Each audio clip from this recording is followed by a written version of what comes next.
Okay, welcome back. Today we are going to talk about energy momentum tensor.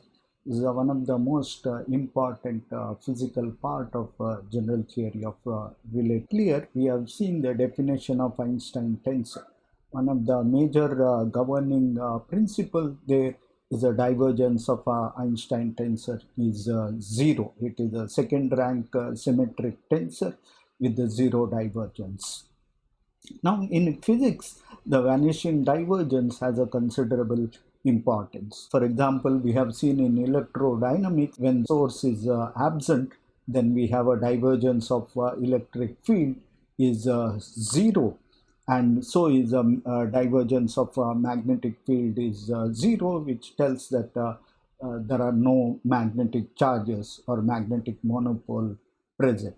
So these are divergence only in the three dimensions. Divergence of electric field give rise to the electric charges. So when we translate that into Minkowski space or four-dimensional space, we have divergence often goes to zero because the time varying part usually balanced by the divergence in spatial vector. So this is all leads to conservation.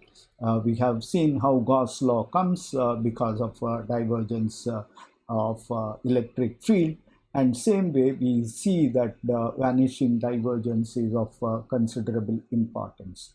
Today we will go over some of the classical energy momentum tensors which have been defined, especially in the electromagnetism and in the case of fluid dynamics. Einstein probably was impressed divergence of energy momentum tensor going to zero, which he in turns realized as a divergence of Einstein tensor itself is going to zero. But on the other hand, currently we are going ahead some of the topics which you might not have seen in your undergraduate courses. For example, electromagnetic theory would not have covered energy momentum tensors and Poynting's theorem, which says divergence of energy momentum tensor in three dimension give rise to what is called the Poynting's theorem. So is the fluid dynamics, another classical subject which has been ignored by physicists, often currently taught by engineers, and it has become a mundane utility value. The basic principle there is very similar to Newton's law applied to fluid. Again, we have a energy momentum tensor, which and that also represents the equation of motion. Combining all these things, you get a insight that the energy momentum tensor should have a vanishing divergence, and that is what impressed Einstein to define tensor quantity which has a zero divergence. Let's go step by step to understand some of the principles. It is impossible to cover the entire aspect of this. This topic itself deserves a full course because it covers both classical electrodynamics, relativistic electrodynamics, fluid mechanics, and relativistic fluid dynamics. So anyway, let us have an overview and try to see what does the energy momentum tensor do. So today's topic is energy momentum tensor. This is a part of a course PH 4205 at IISER Calcutta. Let's first quickly look at the classical electrodynamics or Maxwell's equations. Maxwell equations have had a considerable impact on Einstein and inspired him to have both special and general theory of relativity. Maxwell's equations describe how electric and magnetic field evolve in the space. This involves the four equation. The first one is a divergence of electric field is equal to electric charge density by an epsilon, which is a constant. So the rho is a charge density here. So divergence of electric field give rise to the charge density. The second of the Maxwell's equation, which tells that the divergence of magnetic field should be zero, which says that there is no magnetic charge density as we get in the electric field. So this is, in other words, you also say that there is no magnetic monopole involved, and that is beauty of this subject, that there is no charge concerning the magnetic field. The next of the equation, which is given in terms of two of the curves, one is a curl of an electric vector, is given by rate of change of magnetic field, which couples the electric field and magnetic field. For a long time, these were thought to be independent. However, once Maxwell realized that based on the various experiment conducted by Faraday and Ampere and so on, it was clear that the electric field and magnetic field are connected, and this is given by the rest of the two equation. The curl of the electric field is given by the rate of change of a magnetic field, and then the curl of the magnetic field is given by rate of change of electric field, as given for the electric field 2 as a rate of change of magnetic field. And then you have another term which comes from the current density. The current density is essentially the flow of electric field. For the magnetic field, there is no charge. However, the flow of electric charge acts as a source to magnetic field, and that is what we call as a current. That is why in this equation we don't have anything which is generating the magnetic current. We have only electric current in this case. So electric current which is giving rise to the magnetic field, and that acts as a source of the magnetic field. So this is what has been realized by the Maxwell, and he able to show various aspects such as the existence of electromagnetic waves. Now we can easily generalize Maxwell's equation. One of the important things you realize very quickly is that neither electric field nor magnetic field is very fundamental, because once you change your reference system, or depending on the observer, you can have either electric field made zero or magnetic field is made zero. If some quantity is a tensorial quantity, then this should not be possible. If the field is zero in one frame, it should be zero in all frame. This simply indicates that neither electric field or nor magnetic field are fundamental. There exists something more which is fundamental. Now this is what we use to express the relativistic electromagnetic field in terms of a Maxwell tensor, which is an antisymmetric tensor expressed in terms of the vector potential. The vector potential acts as a fundamental variable for the electromagnetism. Both electric and magnetic field can be written in terms of that. The vector field usually, which we call in the magnetic field, is slightly different here. This is a 4 vector where you have a zeroth component is a charge, and then you have a current density as your rest of the field, which is acts as a 4 vector A. The Maxwell tensor is expressed in terms of the partial derivative of a vector potential and antisymmetrize this. Now once we have this, we can completely express the electromagnetic field, that is the Maxwell's equation, in terms of Maxwell tensor. In order to generalize this into the curved space-time, one can use equivalence principle, and that is to say that you replace this ordinary differentiation by a covariant differentiation. Now using the equivalence principle, we can define the Maxwell's equation simply by replacing the partial differentiation with the covariant differentiation, and hence we can define the Maxwell tensor in the curved space-time in terms of the vector potential as an antisymmetrize the covariant differentiation of the vector potential. Then all the Maxwell's equation which we have seen in the special theory of relativity immediately get translated into the curved space-time only by replacing ordinary differentiation by covariant differentiation.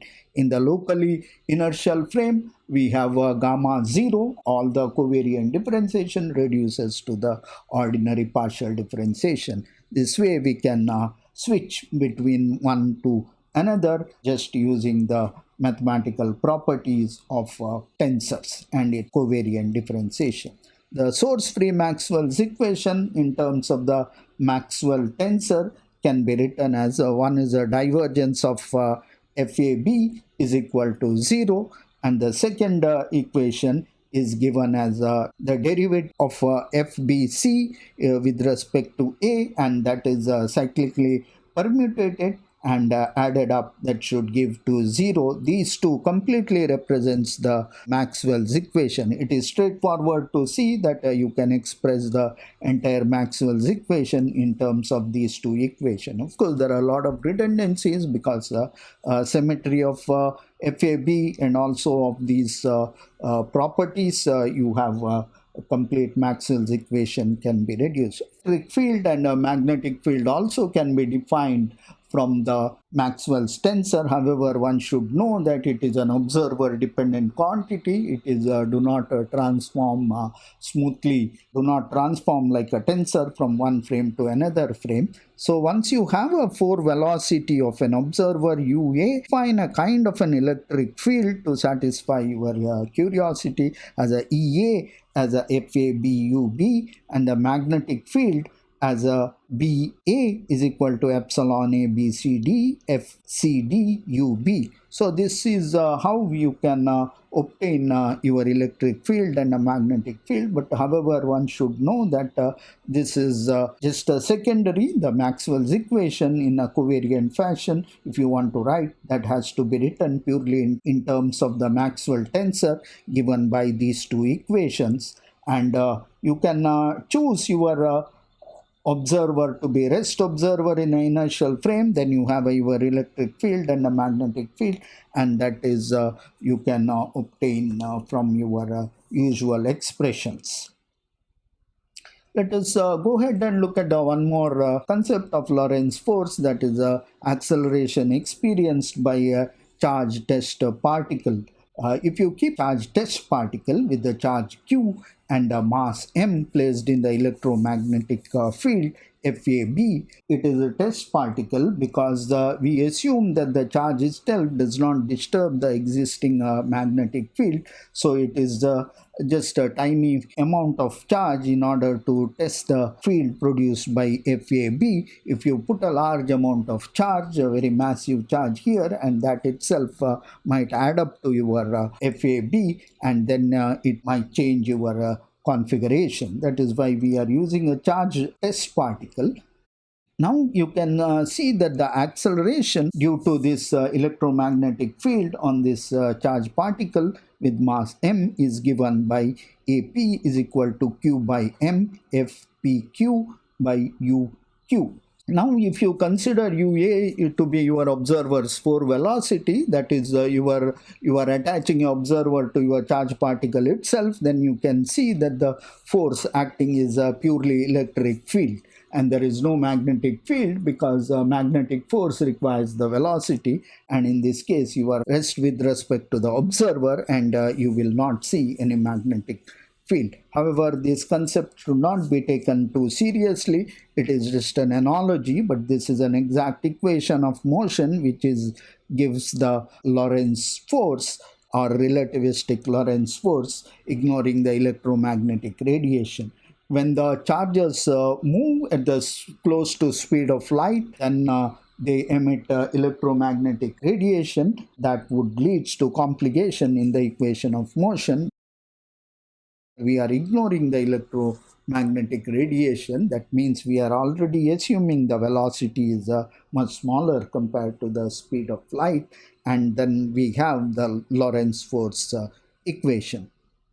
Now we can see that goal is not to study a test particle in an electromagnetic field. Our goal is to study the dynamics of the electromagnetic field itself given a vector potential or Maxwell's tensor. So that is what we need to study the Maxwell's equation with the source. What we have seen currently is the electromagnetic field equation in absence of sources. That means given the region, we do not have any free charges or current. Now the sources of electromagnetic field is the current density. The current density, the 4 vector, is given as a charge density as a 0th component, and the current, which is a spatial vector component. So combining this, you get 4 current density, and you can write the Maxwell's equation in terms of these sources or the current density. Now, one of the important property of the current density, that is what we say, is that the current density, because of the current, is only produced by the charge which are flowing. The magnetic field itself doesn't have a charge, so there is no current corresponding to the magnetic charge. So the charge can neither be produced or destroyed. This leads to what is called the conservation of charge or continuity equation. The continuity equation, which means that the charge can neither be produced or destroyed. If the charge density is changing, then current has to necessarily flow out or in order to maintain the rate of change of current density. That is another conservation law, which essentially says that the divergence of current density is zero, which gives us the conservation of the charges. That is where we have a divergence essentially playing a role of a conservation law. Divergence comes everywhere. We have seen that the divergence of del dot E is equal to 0. That is a Gauss law. Del dot B is equal to 0. There is no magnetic charge anyway. Then we also have a del dot JA. There is a difference here. This is a spatial components only. On the other hand, this is a 4 vector whose divergence is 0. When you write in terms of the time and space, this is what you get, and that is what is a conservation of charge. We can write the Maxwell's equation, which we call is a Maxwell's equation with source. The first term, which is changes, what we have is a divergence of Maxwell tensor, now should be balanced by the current. That is what is essentially divergence means, that there is a source present. If the source is absent, then we have a divergence 0. So earlier we have seen Maxwell's equation without source, which has a term, the divergence of FAB is 0. Again, here we see that in absence of charge, divergence of electric field is 0.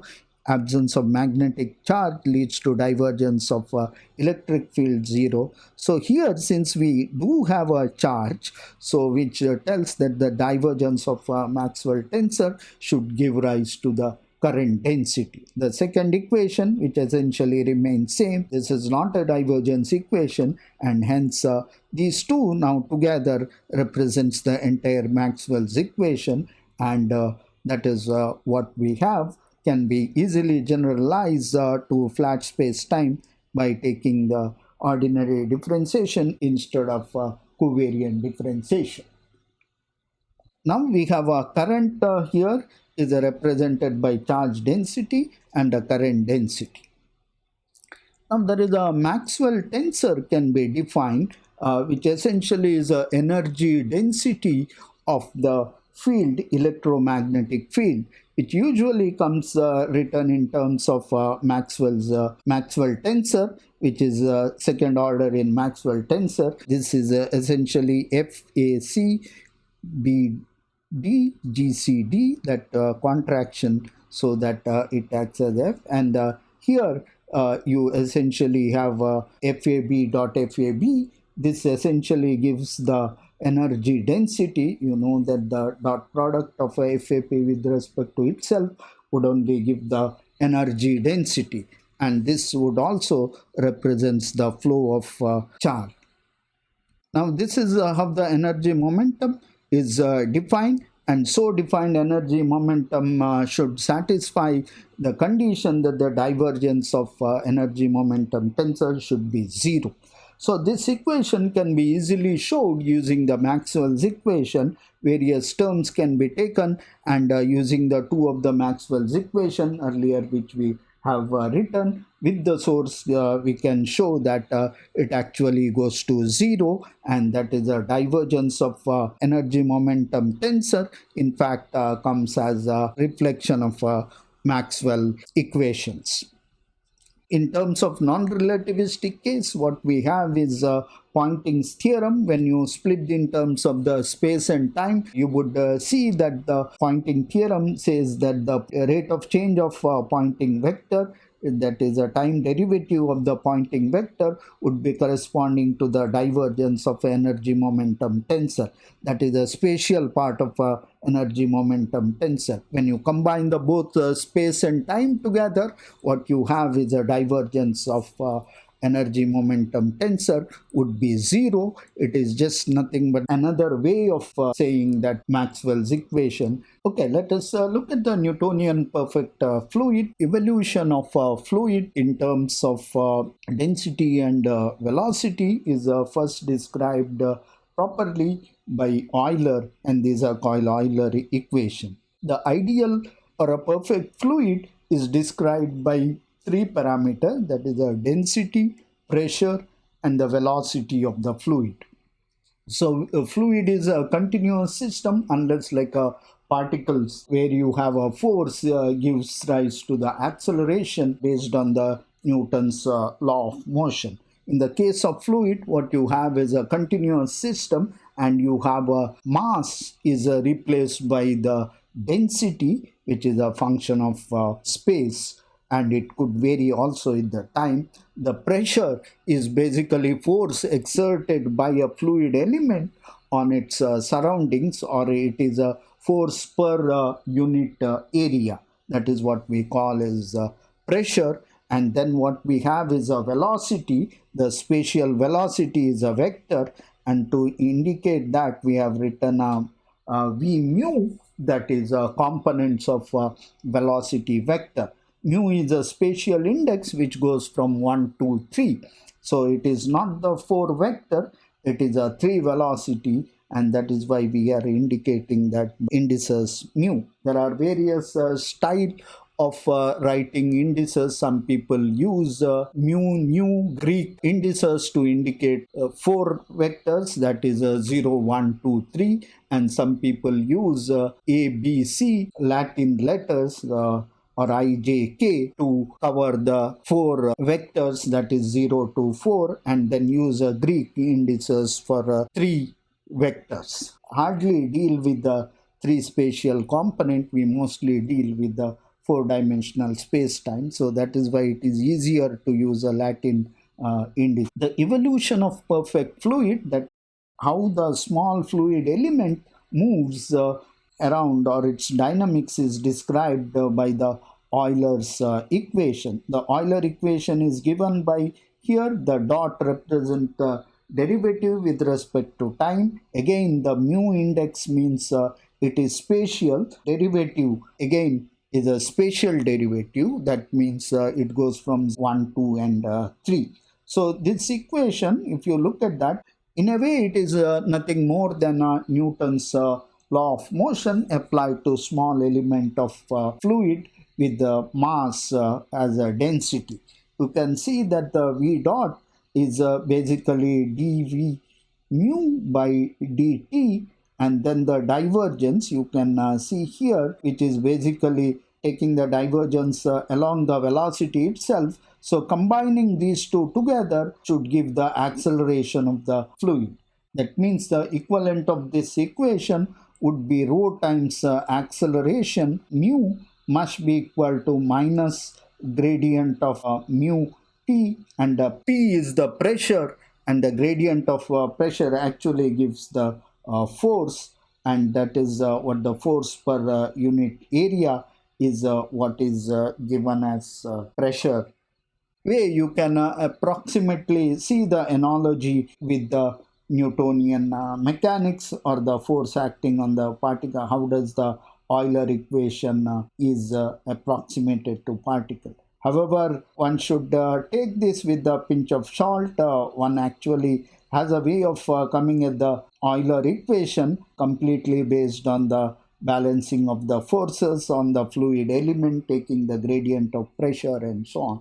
However, that is a topic of full-fledged fluid dynamics, which we will not be going through. We can giving a brief glimpse of fluid dynamics as which we want to convey the importance of energy momentum tensor. Of course, again, mass conservation is reflected here as a continuity equation. In the electromagnetism, charge conservation essentially led to the continuity equation. We also have in the fluid dynamics mass conservation, which would essentially can be is said to be same as a conservation of mass. The continuity equation is essentially given as a gradient of mass time velocity in terms of rho dot. Now we can have a quick analogy with our electrodynamics, and we can see that rho times V nu is essentially act as a current.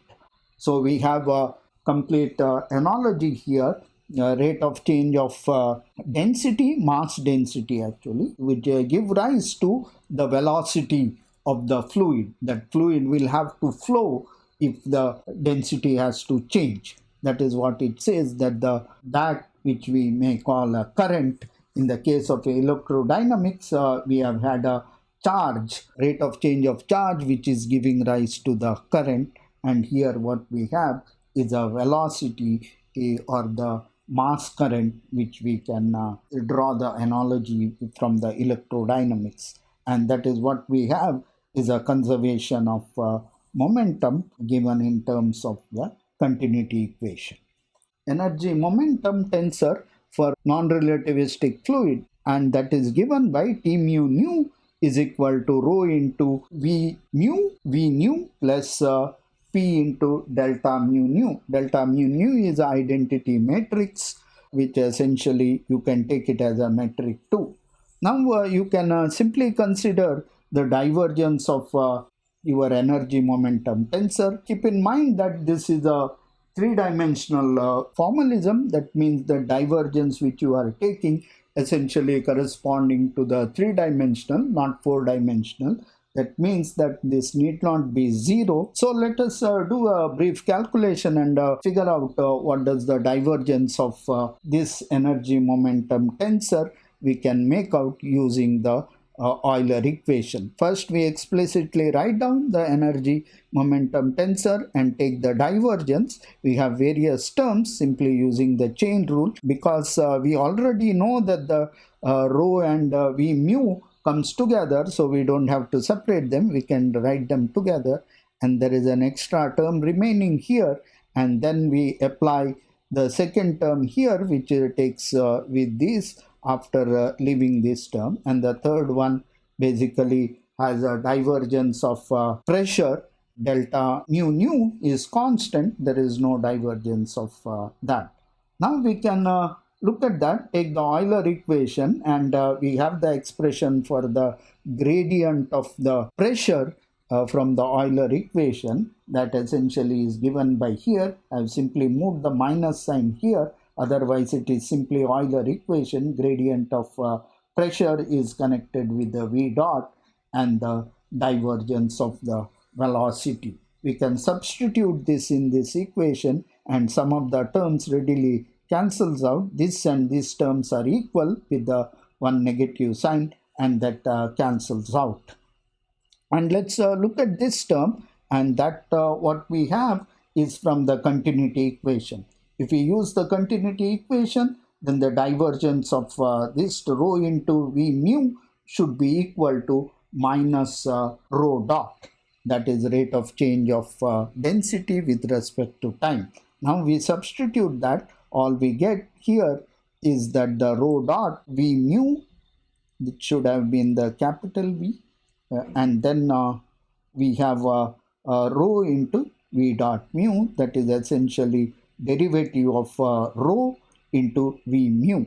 So that means that the divergence of three-dimensional energy momentum tensor should give the rate of change of rho into V mu with respect to time. So this is what it says. Written in four-dimensional language, you can clearly see that this is a time component. It can treated as a zeroth component of this, and in terms of the four-dimensional energy momentum tensor, you would naturally see that the divergence of T mu nu is equal to 0.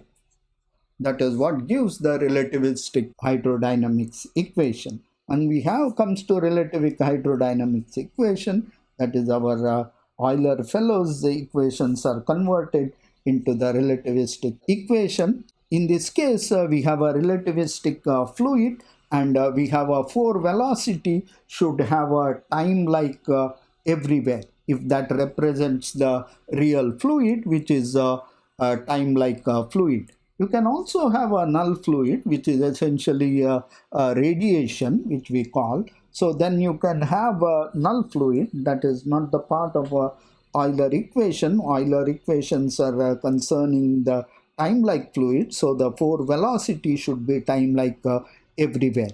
Then we should have a density and pressure. These two which totally defines your equation of motion. Now, equation of motion, earlier we have showed that the divergence of energy momentum tensor can be simplified using the Euler equation, essentially to get a divergence to rate of change of current density or the mass current density. But when combined with 4 dimension, we can now reverse and says that the entire fluid dynamics equation of motion is simply given by the divergence of T mu nu being 0, and that should reproduce the relativistic Euler equation. So that is what we have. The equation of motion of a relativistic perfect fluid is simply described by divergence of TAB being 0. And let us see whether we get. Here the relativistic energy momentum tensor is given by rho plus P UA UB minus GAB P. Of course, if you are using the special theory of relativity, then you can simply replace it by a Minkowskian metric, or if you have a fluid in the curved space-time, then you may use a full GAB. And this is what is a relativistic energy momentum tensor for the perfect fluid is described. And while T mu nu should give the Euler equation, and that would give rise to an equation which is basically is this. One can show that the divergence of energy momentum tensor for the fluid give rise to relativistic Euler equation, or this itself is called the relativistic Euler equation. One can explicitly substitute for energy momentum tensor and get the explicit expression for the Euler equation. It is nothing more than the taking the divergence of TAB and setting it to 0, and then what we have is simply is what we call is a relativistic Euler equation, and this is a 4-dimensional gradient of pressure. However, you can see that there is a projection operator which is operated to the space orthogonal to the 4 velocity of the particle. However, there are various ways to see it, but one can take this to be as a generalization of Euler equation or a relativistic Euler equation. We also have continuity equation, which is essentially the same equation. After a bit of playing around with the gradient and so on, one can obtain the relativistic continuity equation, that is a rate of change of density along the 4 velocity of the particle is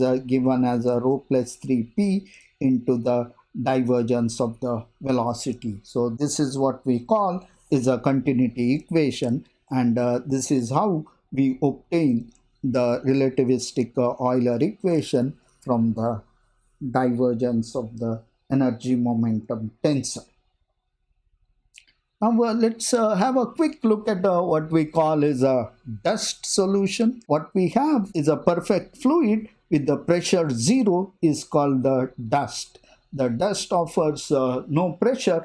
Let us have a closer look at how does the dust behaves. Now let's take the energy momentum tensor and set P is equal to 0, and then we simply get TAB is equal to rho into UA UB. So this is like simple fluid element which offers no pressure, and each fluid element may be considered as a test particle. Now we can simply take the dot product of energy momentum tensor with the 4 velocity UA, then we get a rho times UB, and that we may call is a 4 momentum of the fluid element, and that is we might also identify them with particle as flowing with the zero pressure. Now let us try to apply the Euler equation or the divergence of TAB to be 0. We have already seen in the previous slide. This reduces to this equation. All we have to do is set P is equal to 0. After setting P is equal to 0, this term is going to 0, and P is equal to 0. All we left with is a rho into UA, a divergence. This is 0. This is essentially saying that the acceleration is 0, or fluid element is going along the geodesic. That is, if the pressure is 0 for a perfect fluid, then the fluid element moves along the geodesic. So this is another deep insight which you might get into the equation of motion. One way of getting equation of motion in general theory of relativity is by taking the divergence of energy momentum tensor to be 0. That should in principle give to the geodesic motion. On the other hand, we have taken the complete geometric approach. We take the distance between the 2 points and minimize it. Lagrangian approach essentially minimizes the distance between the 2 points, and then we end up with the geodesic equation. So we seems to have one completely physical approach where you take the energy momentum tensor and take their divergence to be 0. And the other side you have a geometric approach where you have a minimize the action, and that give rise to the motion of particle. Now important thing to see here is that Einstein identified the importance of divergence of energy momentum tensor vanishing, and then he related that to the vanishing of the divergence of Einstein tensor. So they must be related to some way. The relation between them eventually led to the Einstein's equation. One side you have Einstein tensor, on the other side you have a energy momentum tensor, and if you take a divergence on both sides, that would be to 0. So this is some kind of an intuitive way of getting the equation or Einstein's equation. That is what probably Einstein did. Of course, there are rigorous way of coming at it through the least action principle that was derived by Hilbert. Hilbert first actually derived the Einstein's equation based on the least action principle, which is now called the Hilbert-Einstein's action. Okay, let me stop here and continue about the Einstein's equation in the next lecture.